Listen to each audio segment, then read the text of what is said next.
Don Johnson was stopped at the German border in 2002 with $8 billion in financial documents. Banks froze his accounts overnight. 2 years later, he filed for bankruptcy. His Colorado ranch was hours away from being auctioned off when he walked into an office with $14.5 million in cash. But that wasn't the worst part. In 1986, cocaine was found in his Ferrari. Assault allegations followed, and at 22, he moved a 14-year-old girl into his house. The truth about what really happened would take decades to surface. Don Johnson was born on December 15, 1949, inside his grandmother's house in Flat Creek, Missouri. It was a tiny place near Galena in Stone County. His mother, Nell Wilson, was just 16, working as a beautician. His father, Freddie Wayne Johnson, was 19 and trying to survive as a farmer. They were both kids themselves when they got married. It was right after World War II, and poor rural families like theirs had very few chances. Both sides of the family were religious. His grandparents were ministers trying to hold things together, but there was barely any money. Johnson later said they lived in abject poverty. Flat Creek was so isolated that they didn't have any modern comforts, and there wasn't much hope of a better life.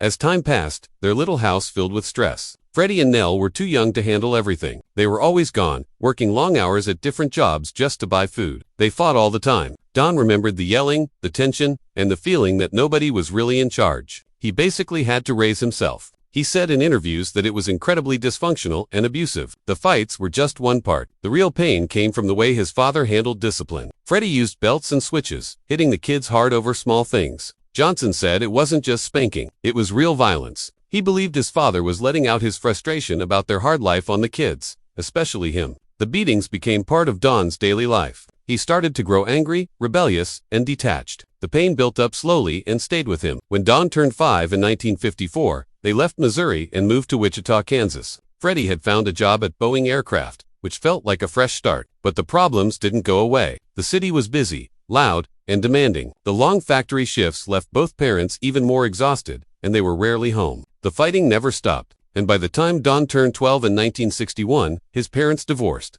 Don stayed with his mother, along with his younger sister and 2 brothers. His father was gone, and the small stability they had disappeared overnight. By age 13, in 1962, Don was skipping school and stealing things. The courts got involved. Kansas law didn't allow kids to miss school that often, and Don had been missing a lot. He was brought in for truancy and petty theft. He told the court his mother was overwhelmed and he was basically on his own. The judge said Don needed structure, so they sent him back to Missouri to live with his father. That was supposed to help him, but it sent him straight back into the same abusive house he had escaped years earlier. The idea was that farm life would straighten him out, but the result was more of the same pain. This was how the system worked in the early 60s. Boys were sent back to their fathers, even if those fathers were part of the problem. Eventually, Don was kicked out again, this time for good. At age 13, he was thrown out of his father's house and returned to Wichita. He was still a teenager, now trying to survive on his own. By 1966, he was in his senior year at Wichita South High School. He lived in low-income housing, originally built for Boeing workers. He took 2 jobs. One was in a butcher shop where he spent his days cutting up full slabs of beef with sharp knives. The other was as a ladies' shoe salesman. He was covered in blood at one job, selling shoes with a smile at the other. He was earning his way through high school with jobs most grown men would avoid. The butcher work toughened him, but the shoe job revealed his charm. Women liked him, and he started to notice the attention. That year, Don got into trouble again. He fell asleep in business class, got into a fight with the coaches, and was kicked off the football team. Needing credits to graduate, he randomly signed up for drama. He thought it would be easy, but the teacher, Mrs. Sharon Pyle, saw something different. She gave him the lead role of Tony in the school play West Side Story. Don had never acted before, but the moment he stepped on stage, everything changed. The crowd's applause hit him hard. It felt like something he'd never had at home. Real love, real attention. He later said it felt like a drug. That performance turned heads. Critics came, theater scouts came, and for the first time in his life, Don felt like maybe he was meant for something. That same year, something else happened. At age 12, he had already lost his virginity to a 16 or 17-year-old babysitter. He told this story years later, saying it happened when his mom left him home alone with her while working. It wasn't normal. It wasn't safe, but in Don's world, it was the only kind of intimacy he understood. It gave him a way to escape everything else that was wrong at home. From that point on, he chased that feeling.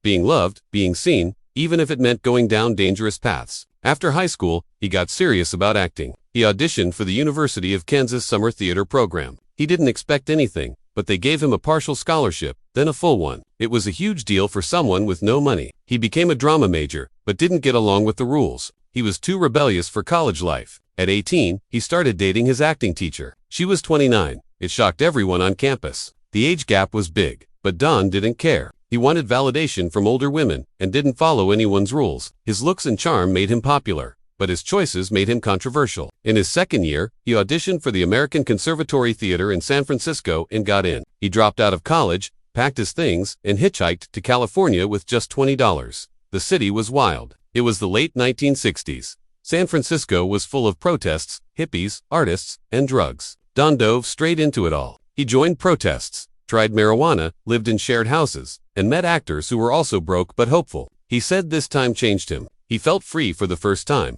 It was messy, but it gave him a different view of life. He started to believe he didn't have to follow anyone's path. He could make his own. At 18, he landed his first major theater role in a play called Your Own Thing, a rock version of Shakespeare's Twelfth Night. The play ran during the height of the hippie movement. Don performed in a world full of psychedelic colors, loud guitars, and anti-authority vibes. Cast parties were wild, and drugs like LSD were common. This world became normal to him. The chaos on stage and offstage felt familiar. It was the kind of unpredictability he had grown up in, but now it had a purpose. A year later, in 1969, he got cast in one of the most disturbing plays of that time, Fortune and Men's Eyes. He played a young prisoner who gets raped in jail on stage in front of a live audience. The violence was so graphic that police thought it might be illegal. Don's character was attacked every night on stage by Sal Mineo's character, Rocky. It was raw and painful, but it made people pay attention. Critics praised him, and Hollywood noticed. This role directly led to his first movie in 1970, The Magic Garden of Stanley's Sweetheart. During this time, he lived with Sal Mineo. They were close. Sal was his mentor. In 1976, Don came home and found Sal murdered outside their apartment. He had been stabbed through the heart. The killer had left his wallet untouched, so it didn't look like a robbery. The police couldn't find the weapon. Don was the one who found the body. Police couldn't find the weapon. Don was the one who found the body. He was never the same after that. In 1969, before all that happened, Don was briefly the lead singer of a psychedelic rock band called Horses. They recorded one album with White Whale Records. The producer had worked with The Doors and other big names. Don replaced the original singer and recorded songs like Class of '69, which had sexual lyrics and was banned from the radio. The band had talent, but it didn't last. They broke up after one album. Don moved on. Acting pulled him harder than music. Even when he was doing theater in San Francisco, he was still broke. He made $150 a week, which barely covered food. He slept on couches. He worked side jobs. He got lucky during the Vietnam War draft. In the 1969 lottery, he drew number 320 out of 366. That was high enough to avoid getting sent to war. A lower number could have changed everything, but instead, he stayed in the U.S., kept acting, and built a future out of the chaos he came from. The movie that was supposed to launch Don Johnson's career almost ruined it. MGM handed him a $2.8 million budget for The Magic Garden of Stanley's Sweetheart, but the film brought in less than $850,000. Critics didn't just dislike it, they tore him apart. One paper called him a lavender-lipped lump and MGM dropped him immediately. He admitted later, it nearly sent him back to Missouri. That film was so controversial and embarrassing it was never released on VHS or DVD.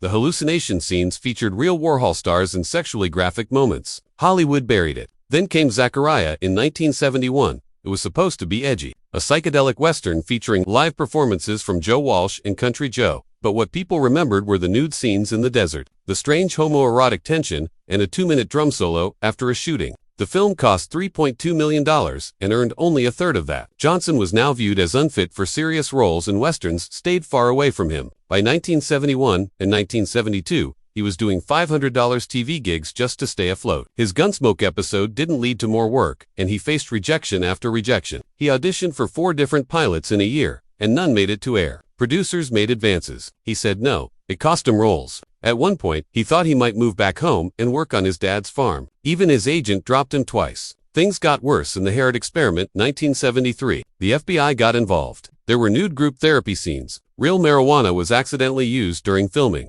Even worse, Don started dating 14-year-old Melanie Griffith during this shoot. He was 22. They moved in together when she was 15. The media lost it. Photographers staked out her mom's house. When she turned 18, they married. It lasted 6 months, and later they married again and divorced again. In 1975, a boy and his dog turned into another nightmare. He played Vic, a man who roamed a post-apocalyptic wasteland with his telepathic dog, looking for food and women. The dog helped him find women to rape. There were scenes hinting at bestiality, forced pregnancy, and even cannibalism. It was too much. Feminist groups protested. Some theaters refused to show it. The film only made $2.1 million, but somehow became a cult classic. It even inspired Mad Max. Still, Johnson said it got him attention, not serious offers. Before Miami Vice, he had failed 5 different TV pilots. By 1984, networks didn't want to risk anything on him. Even though he nailed his first audition for Sonny Crockett, the execs kept dragging their feet. Over 200 other actors auditioned. Johnson had to go to multiple meetings to prove he was stable enough to carry a show.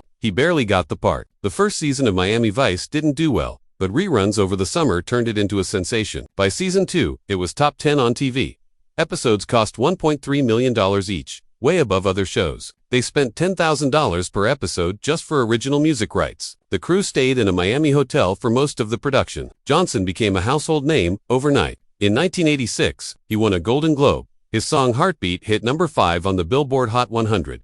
The album went gold. He told the label he'd walk away if they released music he didn't believe in. People mocked the idea of an actor making music, but Johnson pulled it off. Then came the money fight. By season 3 of Miami Vice, Johnson wanted up to $150,000 per episode. He had started with $30,000. When the studio hesitated, he flew to Europe. Production had to shut down. NBC moved the show to 9 p.m. Fridays to compete with Dallas, their biggest rival. Johnson got his money. Johnson even changed fashion. He pushed for pastel t-shirts and no socks with loafers. Armani suits, Versace jackets, all explained in the show as evidence locker grabs. Ray-Ban Wayfarers made a comeback. His look got so popular that razor companies started designing tools just to keep the designer stubble. But behind the scenes, things spiraled. In January 1986, he got caught with half a gram of cocaine in his Ferrari. Reagan's war on drugs was in full swing. He got off with probation and a $500 fine. But the media frenzy almost got the show canceled. His relationship with Melanie Griffith was always tabloid gold. By age 15, she had moved into his house. When they married the first time, he spent the night before the wedding with a beauty queen. They divorced in 6 months. In 1989, they got back together. She was pregnant with Dakota, but rehab costs and relapses took over. Fights over money, screaming matches, rehab bills climbing to $400,000. Griffith eventually filed for divorce again in 1994. One Miami Vice episode in 1985 eerily mirrored his real life. It showed a rape cover-up by a rich general's son. Around that time, Johnson himself faced assault allegations. Multiple ex-models came forward. Nothing stuck legally, but he quietly settled lawsuits in 1998 and again in 2006. After Miami Vice ended in 1989, Johnson needed a big win. The hotspot, wasn't it? The film bombed, making just over $1 million on a $6 million budget. Virginia Madsen's accent got mocked. Critics said it was embarrassing. Orion Pictures, the studio, eventually went bankrupt. In 1996, Tin Cup gave him a big payday, $10 million. He played a sleazy golf pro. It was a hit, but it confirmed something. He was no longer the leading man. He was the jerk, the side character. That role, despite the paycheck, locked him in. Between 1991 and 1996, he kept trying. He starred in a Sidney Sheldon miniseries that never aired. His second album flopped. It sold less than 50,000 copies. One critic said, Don Johnson sings as well as Glenn Frey acts. By 1997, he was taking any job. In Goodbye Lover, he played another smug executive who sleeps with Patricia Arquette while she whispers, "I'm not wearing any underwear." Critics hated it. He disappeared to his Colorado ranch. In 1999, he hit rock bottom. Voice work for Ayaba Dabba Doo. He got $200,000 for a minor part in a Flintstones cartoon. A-list actors don't do that. Not if things are going well. His name wasn't even mentioned in most reviews. From $10 million film roles to uncredited cartoon voice work in 3 years. That was the fall of Don Johnson. It started again for Don Johnson on March 29, 1996. That was the night Nash Bridges aired for the first time. The show quietly pulled him back into the spotlight, this time as a 90s TV powerhouse instead of just the guy from Miami Vice. He was making $150,000 per episode. Not the $450,000 figure some people later repeated. The episodes cost nearly $2 million each to produce, partly because they were shot across San Francisco. CBS ordered 6 full seasons. That was 122 episodes, not 111. Johnson didn't just star in it. He also served as executive producer, and his lawyer helped him get something almost unheard of in Hollywood: 50% ownership of the show's copyright. His deal was rare enough that one attorney later called it one of a kind. The show averaged 10 million weekly viewers at its peak, but that contract would end up being far more valuable than anyone expected. In February 2009, Johnson sued Risher Entertainment for $50 million. He said they hadn't paid him his share of syndication profits from Nash Bridges. even though his contract clearly gave him 50% ownership. After a 2-week trial in July 2010, a jury agreed with him. They said Risher had hidden how profitable the show really was. The jury awarded Johnson $23.2 million. Then Judge Michael Stern added $28 million more in interest, bringing the total to $51.2 million. Johnson's legal team had proved that Nash Bridges had aired in over 40 countries and brought in $325 million in global syndication revenue. Meanwhile, Risher had claimed they were operating at a loss. The case reminded people of a similar verdict involving Disney and Who Wants to Be a Millionaire, where creators were awarded $269.2 million. Risher appealed, arguing there were mistakes in the trial. But Johnson had waited more than 10 years to get paid for a deal he had negotiated himself. Before the courtroom win, though, Johnson nearly lost everything. In August 2004, his 2 companies filed for Chapter 11 bankruptcy to stop a foreclosure on his 17-acre ranch near Aspen, Colorado. That land meant everything to him. The problem started with a $10.6 million loan from D.E. Shaw Laminar Lending. Johnson's companies used the money to pay off creditors, including Aspen Valley Hospital and small local businesses. But by April 2006, they still owed $14.5 million, including $544,584 in interest and $770,000 in attorney fees. The foreclosure auction was scheduled for Wednesday. Johnson walked into the public trustee's office on Tuesday, just before noon, and paid the full amount. Had he missed it, the property would have been gone. Later, he sued D.E. Shaw, claiming the loan had been structured in a way that forced him into a corner. D.E. Shaw, claiming the loan had been structured in a way that forced him into a corner.